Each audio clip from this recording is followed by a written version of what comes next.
In an atmosphere of profound cultural and spiritual value, and under the patronage of His Excellency Monsignor Moussa al-Hajj, on the 23rd of January in the Maronite Parish Hall in Haifa, the presentation of the book The History of the Maronites in the Holy Land by Dr. Michel Suleiman took place.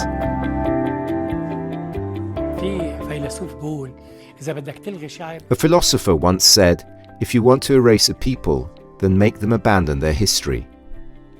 We are a people present for 16 centuries, from the time of Saint Maron until today. Our presence in the Holy Land dates back 14 centuries. No one had written about us before. Therefore, I considered it necessary to put into writing a concrete history of this active people, and not the one told only through social media or newspapers. The presentation, attended by prominent religious and academic figures, began with a welcome address during which the message of blessing from Cardinal al-Hajj was read. He congratulated Dr. Suleiman and underlined the importance of the book as it confirms the active presence of the Maronites throughout the centuries.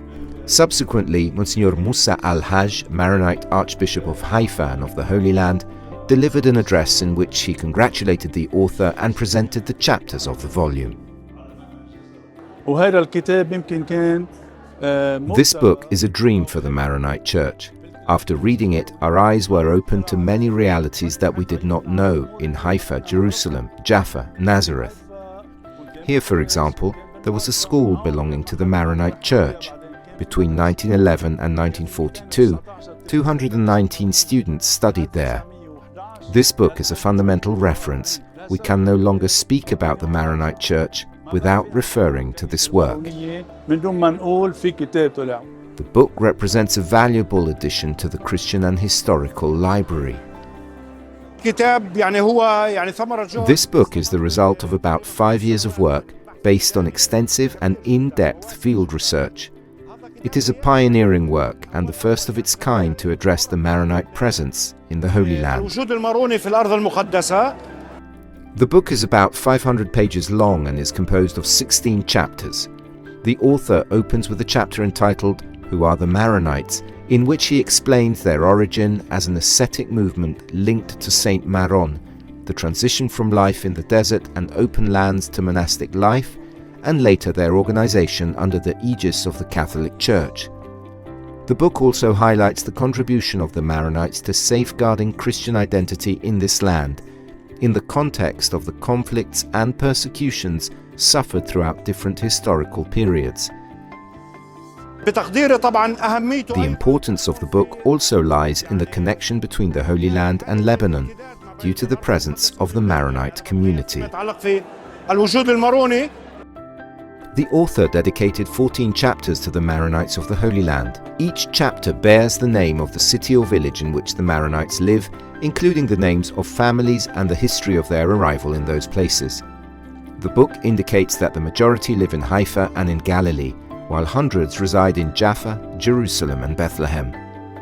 It also underlines that a significant part of the faithful of the Latin parishes of Jerusalem and Nazareth, for example, have Maronite origins and worked within the custody of the Holy Land.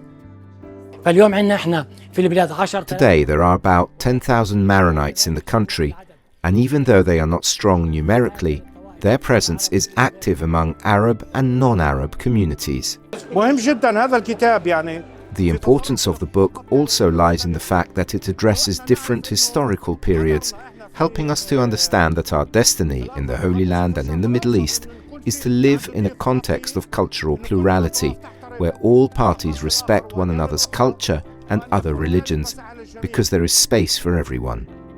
In his address, Nihad Bekai also stated that the book presents the Maronite presence as a reality rooted in the heart of the first Christian experience and as an extension along the paths of pilgrimage, monastic life, service and witness.